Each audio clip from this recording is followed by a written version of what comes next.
What's going on, guys? Welcome to your Sunday second stimulus check update, stimulus package update, and stimulus news report. Now, a few days ago, a new stimulus package seemed unlikely, mainly due to the fact that Democrats are hard set in their ways and want an all or nothing deal. Along the same lines, Republicans are also set in their ways and they do not want to spend more money than they have to. Well, the perfect compromise is finally starting to take shape, and I want to explain exactly what that is. Yesterday afternoon, there were a handful of reports stating that one of the only paths forward for Republicans is to lump stimulus negotiations into the government shutdown bill. I said this before, and I will continue to say it again. In my opinion, this is one of the best ways to get a stimulus package passed, because as of right now, the Senate and the House are at a stalemate. Republicans and Democrats are at a stalemate. Nancy Pelosi and Steve Mnuchin and the Trump administration are at a stalemate. So, something has to change. A lot of people, myself included, wrote off this idea, thinking that it wouldn't work because it would ultimately shut down the government. However, Republicans are currently looking at this and all avenues to move forward based on a lot of current reports. So, this might be their best shot before they allow President Trump to play his hand just weeks before the upcoming election. If you don't know what I'm talking about, I'm simply referring to President Trump possibly doing another round of executive orders. And in this round, he could potentially do a stimulus check, extend unemployment, fix the payroll tax deferral problem, and also include funding for airlines. The majority of the funding, though, would go to the American people, and the least amount of funding would go to the airlines. So that is good news. Now, I don't want to get your hopes up and say a second stimulus check is coming next week or in 2 weeks.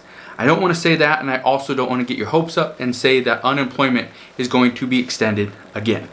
I don't want to say that because as of right now, what I can tell you is there is still a very real threat that no stimulus package gets passed at all this year. If President Trump gets reelected in November, then look for Nancy Pelosi to jump on board and try to strike a deal on some kind of stimulus almost immediately. I say this because Nancy Pelosi, based on everything that I've read, based on watching just her interviews alone and seeing her speak, what I can tell you is Nancy Pelosi is counting on winning the upcoming election. So that means the House is controlled by Democrats, the Senate is controlled by Democrats, and they win the presidential election. So Joe Biden would be president, and our vice president would be Kamala Harris. That is what she is banking on based on everything she is doing.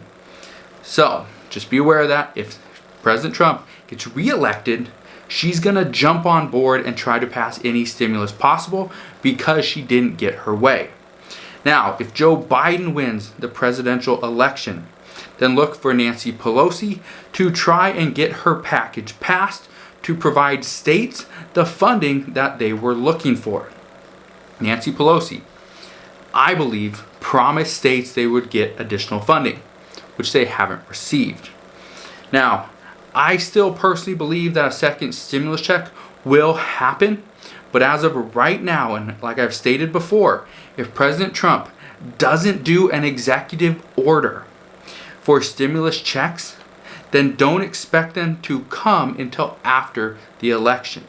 Because, and like I said before, and I'll say it again, I don't think Democrats would allow a stimulus package to pass this close to the election, because it would help Republicans, not just President Trump.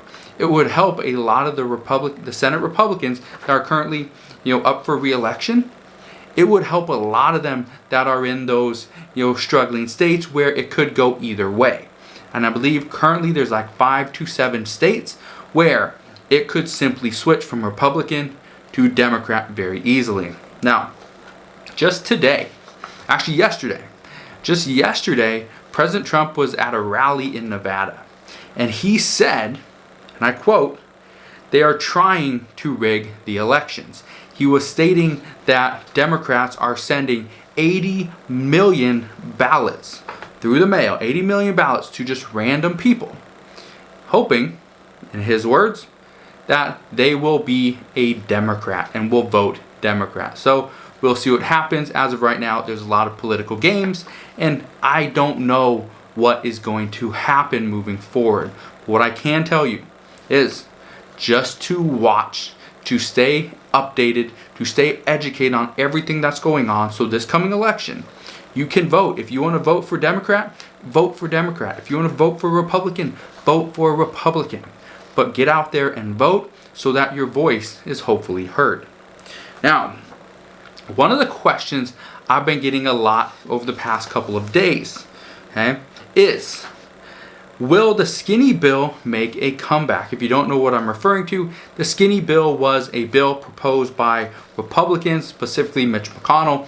He proposed this this past Tuesday, and he voted on it, or the Senate voted on this on Thursday.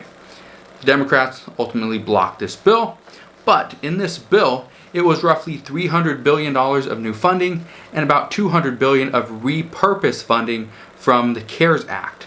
But this bill, as of right now, to be honest with you, it could make a comeback, but I don't see it. I don't see this happening because right now, the Senate will need to debate this, and from everything that I have read, it would make more sense for Republicans just to drop this as opposed to try and debate this with Democrats, because it would be a waste of their time and they would get nothing done anyway. So at least by dropping this bill altogether, they can spend their time and focus it on the government shutdown bill and possibly some additional stimulus. They're going to package the stimulus negotiations in with the government shutdown bill. So as of right now, I think the skinny bill is dead. It's gone. They're not going to deal with that anymore. But again, we never know. We don't know what Mitch McConnell's thinking. We don't know what Republicans are thinking. We don't know what the Senate is thinking right now. All we know is Americans need some additional funding. They need some additional aid. And Congress is nowhere to be found. Now, let's address states ending LWA. LWA is lost wages assistance. The time has come that many states are now ending their LWA due to the fact that FEMA has already sent their entire 6 weeks worth of funds. If you didn't know this, initially FEMA was only estimating that states would receive anywhere from 3 to 5 weeks worth of that $300 unemployment. However, that 5 weeks grew to 6 weeks. They had a little more funding, so because of that, a lot of states received a 6th check, which is really good because a lot of people needed it. This changed the maximum that a person on unemployment could receive from the additional $1,500 to now to $1,800, which is very good. Right now, there is not an additional unemployment extension or enhancement that is going to kick in anytime soon. This is one of the reasons why President Trump and the Trump administration, or the White House, is looking into, can President Trump do another round of executive orders where he could not only pass a second stimulus check, he could also pass additional funding, a second round of funding for the unemployment extension. That would be an additional round of LWA, lost wages assistance. That would probably go right to FEMA. FEMA would then conduct all the payments, send them out to the different states, and do it that way. It worked this first time. It was fairly quick. So if he did pass another round of stimulus or passed a second executive order, chances are it would go very quickly. People would probably receive the money within a week. And based on what I have read over the past couple of weeks, is the majority of states are going to run out of funding in the next 2 weeks. So if that's the case, chances are the unemployment extension would start probably on October 1st, or I believe that's October 3rd, I think is the day that it would start. So as of right now, we'll have to wait and see what happens. But what I can tell you is no stimulus package is going to be passed.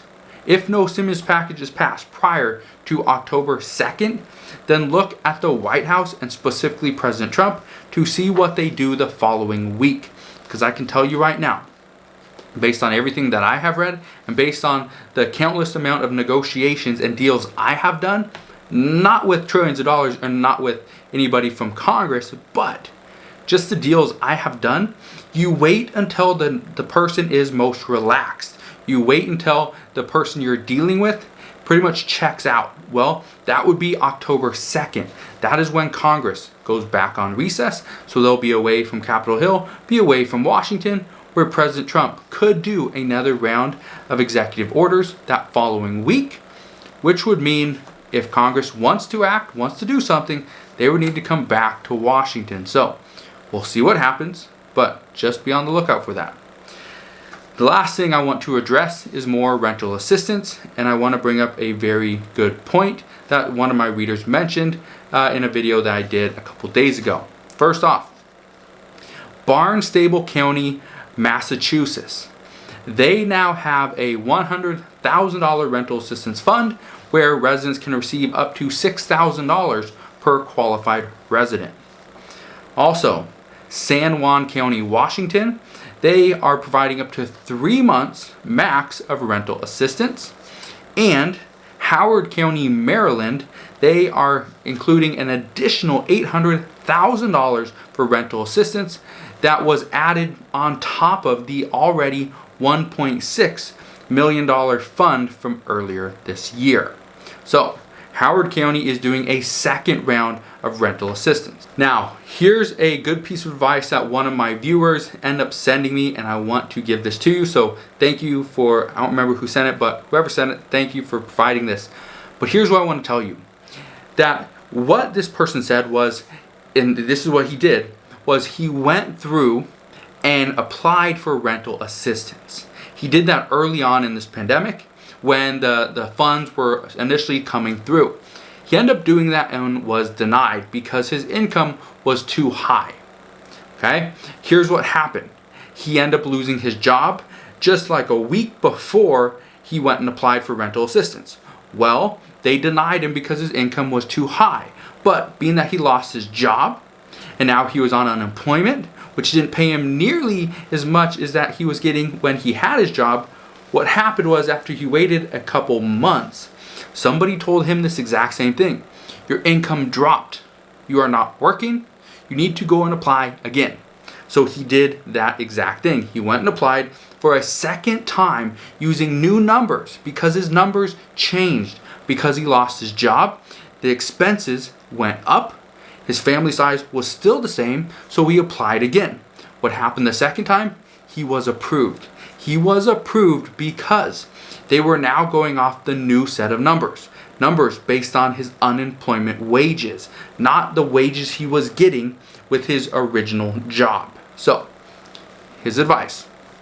Go and apply a second time. If it's been months, your income changed, your expenses changed, something has changed, go and apply again. If the rental assistance program is still available, there's still funding for you, go and apply. If they deny you a second time, so what? They already denied you a first time. It can't hurt anymore. So go and apply again. The best thing that could happen is they accept you and you get some type of rental assistance. The worst thing, you just wasted an hour of your time and you get no assistance. But if you're not doing anything anyway, you might as well try. Now, the last thing I want to tell you guys is that I do have another promise to you for this week. One of the things I did last week and a couple weeks ago, I've been trying to introduce more ways for you to make money. So, one of the things that I'm going to do this week, and I promise this, I'm going to teach you more things on how to make money online. I'm also going to talk about just finances in general, how to get your finances right, what to do, some steps to take. And the third thing I'm going to do is just do more questions. I'm going to take more questions that you guys provide inside the comment section. So down below, I'm going to take some of those questions and I'm going to answer them in my video. So if you you have any questions whatsoever, please ask your questions down below. Alright guys, that's all I got for you guys today. Hopefully you have a wonderful weekend. Hopefully this week is even better than the last. If it is, go ahead, make sure you smash that thumbs up button. Do yourself a favor, go and click that subscribe button down below so that you stay subscribed to my YouTube channel. That way, whenever I talk about stimulus, money, or business, you're right there and you can watch it as soon as possible. So again, thank you for watching today's video. Do me a favor, go ahead, smash that thumbs up button if you enjoyed today's video. Subscribe if you haven't done so already, and I'll see you guys on the next one.